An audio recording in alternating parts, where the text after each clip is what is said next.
What's up, guys? Welcome back to another video. In today's video I have some more Ret Rogue 2v2 action, and this is just going to be a clip dump video, not any specific topic. I just want to get these clips up. I'm going to get some fresh clips from this week, and we'll continue the series on that. This past weekend BlizzCon was on. I spent a lot of time playing on the vanilla server, just kind of testing out mechanics and stuff like that. So I do have some clips on that, and I might make some videos as well on the vanilla stuff, as I will probably play a rogue when that comes out. But anyway, guys, please enjoy these 2v2 clips, and we'll see you guys all very soon.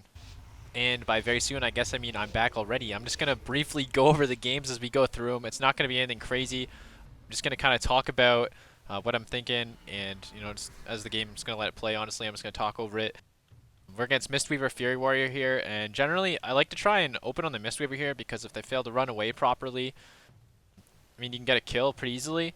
And something kind of weird happens in this game. This is one of our first games, so it's still like just below 2100 MMR, I believe. And I think that this guy's just playing Magcar, just kind of trolling. I get a sap on him, but the warrior actually gets me out with Whirlwind, so he gets a Stormbolt on me. I just decided to go for LOS here. I'm going to try and get a re-stealth. I noticed that the monk hasn't gotten combat yet, and so I'm going to try and re-sap him here. The purpose of this is just because Ret's doing some decent damage to this warrior. He's kind of dipping a little bit lower. He goes for the Blade Storm. I decide to switch on to the Monk here. My Ret hodges him, and I go for the kidney shot off.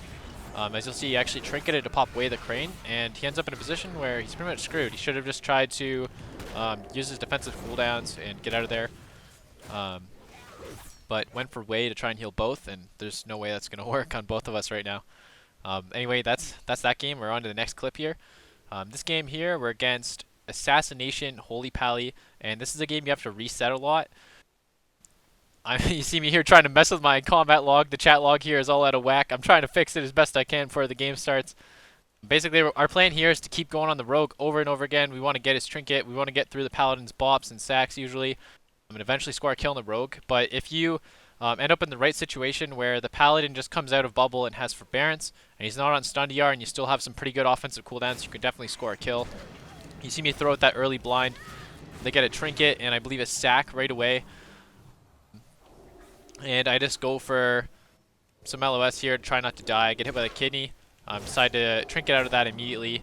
I just don't want him to get any offensive momentum on me here. I'm trying to wait to do something to go back on the rogue, but the paladin actually he bubble sacked early, and he didn't need to do this, so we punish him really hard for this. We just hop onto him here, blow Vendetta. We still have wings as well on my Ret paladin. My Ret gets blinded up, but it's not enough. He tries to peel us. It's just too late. And well, that's that clip there. Usually we score kills on the rogue in that comp, but it's just the way it went. Paladin popped bubble too offensively, and we punished him for it. Following game here, we got a Survival Hunter and a Resto Druid. We're just going to try and kill Survival usually. This is kind of a harder matchup because it's usually pretty hard to get CC on the Resto Druid for us being double melee, so sometimes switching over the Resto Druid can be a possible thing. But you have to, that would only be if he screwed up and he trinketed really early, because the hunter is going to kill you and wear you down if you let the game go on too long. You got to utilize a lot of kiting and trying to reset on pillars, or the sustained damage of the survival hunter will just run you guys down. I actually get found out there, I believe, by the hunter, and I get a quick stun with Subterfuge onto the druid. I was looking to go druid because he was in cat form, but I did get peeled. So we end up in an awkward situation where we're just trying to survive on the hunter. I throw out a blind here, and we get on the hunter. The druid decides to sit through the blind because, I wasn't able to get the stun right away on this guy. I believe he gets thorns on him, but I go for a smoke bomb here because I want to dedicate more to this guy. Try and get him lower and force turtle. The rest of the druid, he pops tree form and he's going to be able to stabilize his hunter here. So I go for another re-stealth. I just threw the poison knife there to slow him, again to help my red out. And now I'm on the pillar just looking to re-stealth. Right here, I knew the hunter was going to flare, so I decided to open up on the pet and get some dots rolling on the pet. Maybe give me some more energy when I go for a kill here. You got to watch out for those nets. The nets are really dangerous because when you're sitting in a net, you have a lower chance to hit with your abilities, including blind. So if you throw out blind when you're in a net, you're not going to accomplish anything. It's going to miss most of the time. It's gonna make you pretty sad. I get the kick there off the paladin. Paladin goes for Hodge, or whatever, druid trinkets, and I get a kick on regrowth. The hunter turtle's way too late, and turtle's not ice block, sorry, but the dots got him. That's going to be that clip. And we're hopping into the next clip here. This one, I believe, is against a Fury and a Resto Shaman. It's just another one. A lot of teams you'll notice in these clips, they're getting flustered by the random offense of us, and they're kind of overlapping defensives, not using them properly. It's kind of the difference between these lower 2K brackets and the higher ones. Things get more uniform. People know which cooldowns to trade for which offensive cooldowns. I'm just pretty much trying to wear down the warrior here, and we're looking for there's earth and wall and stuff like that. This shaman gave out way too many defensive cooldowns rather quickly. I'm just kind of kite away, so I don't want to die right now because the warrior could just honestly look at me. I'm not really sure why he's tunneling my ret. It's definitely a harder route to kill the ret than to kill me.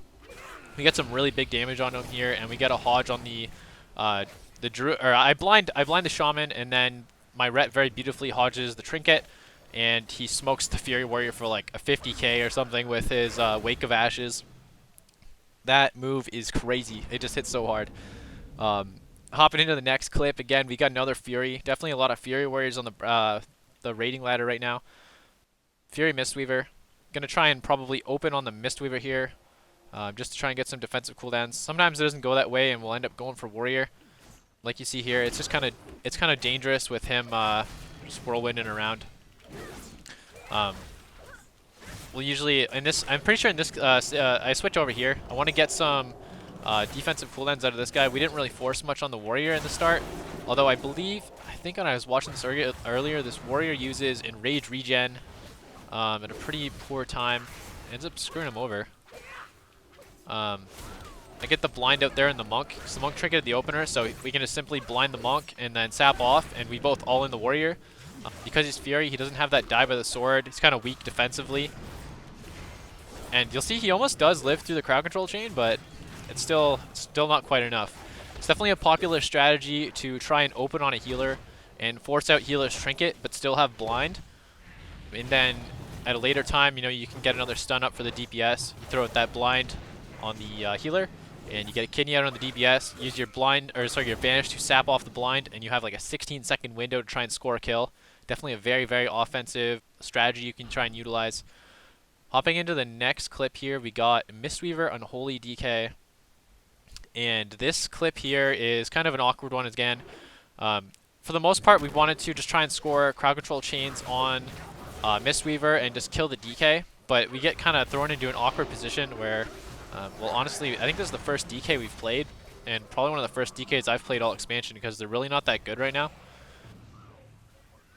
But I'm just trying to stay away, not over-dedicate myself to him when he's on stun DR, and then go back in when I can get a full kidney. As soon as kidney ends, you'll see me kite away again. My ret runs over to try and get some CC out onto the monk. He's not overly successful. Gets the hodge out. I get the blind off. We force the trinket. And right now, you know, we got Cocoon there. The Mistweaver key mistake here is he over-dedicated Cocoon when he definitely didn't need to do it. DK had AMS up. It's more than enough to stop a ret rogue's damage for a few seconds. So now at this point, I'm looking to get my bleeds up on the monk. Monk goes and CCs me, which is totally cool because I didn't even get my stun off there. And I decide I can pretty much soul him at this point. I couldn't really afford to wait for my ret paladin because I was worried about the monk's mobility. I only have so much mobility as an assassin rogue, so I just decided to go with them. If you have your bleeds already up, the Mistweaver has no trinket, and you still have Vendetta, you can totally take a monk from about full to I want to say like 20% by yourself, unless he pre-walls it or something like that. So if he had pre-walled that, that could have saved him there. But yeah, that's the kill there. We're gonna hop into another game here. This is the first Warlock I think we fought on the ladder. Demonology Warlock, Mistweaver. I just go for the Mistweaver. I'm like, you know, I just want to try and LOS the Demon Warlock as much as I can and avoid his damage that way. I believe you get the Warlock's trinket in the opener there. He tried to peel. We're just kind of chilling on the pillar with the pet, trying to, you know, probably not score a re-stealth, but just stall, wait for stun DRs.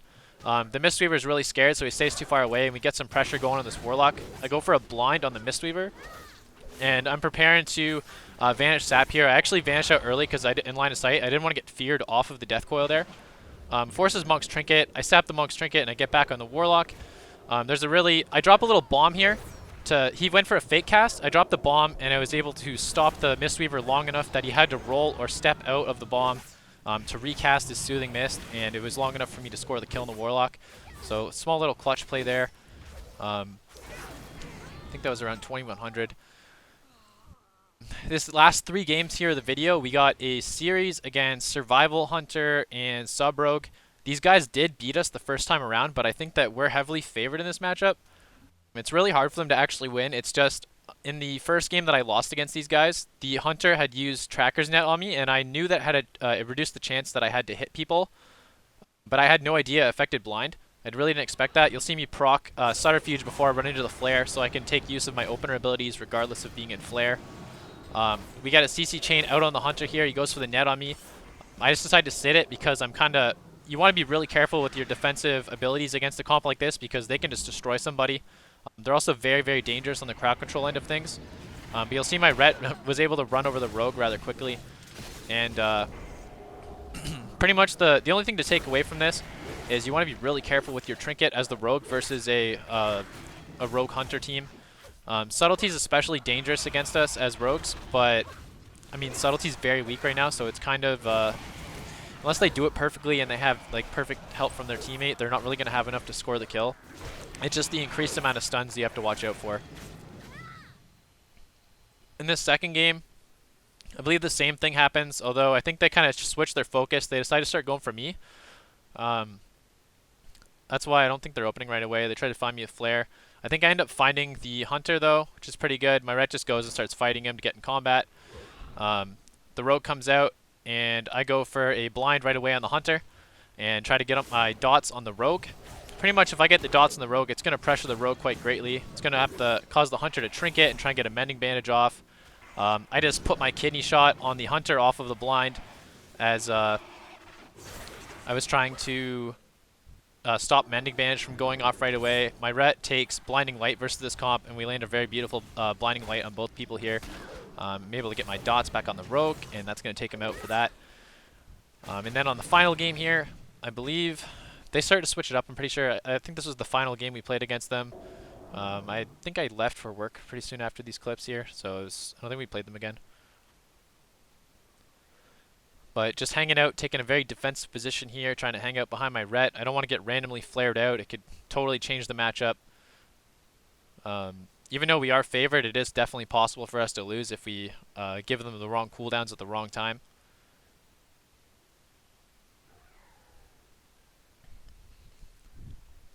It's a rather slow opener for sure. I hope you guys have been enjoying these clips too, by the way. I know this is really rushed, and it's not as detailed as the others, but I was just trying to get more games up on the channel, more content for you guys. I am going to do some more in-depth stuff in the future here. I want to get some more games, hopefully a little bit higher MMR as Ret Rogue this week. Try and push it as high as we can. You'll see I get the blind right away on the Hunter. Get onto the Rogue really quick, get my bleeds up on the Rogue. Hunter should go for a mending bandage here on the Rogue. He's kind of just letting him sit. I get bopped there on the stun. The Rogue vanishes out, but I have him dead on him, so I pretty much just get to tunnel him down. Derp him down still. I'm still bopped. I can't really do much about that play. I go for a little baby cheap shot there. It wasn't even necessary, to be honest. And then we get the blinding light again on the Hunter, and it's enough. They're just not really able to gain any momentum. Anyway, guys, that's going to do it for these clips. I hope you guys enjoyed, and we'll see you guys all next time.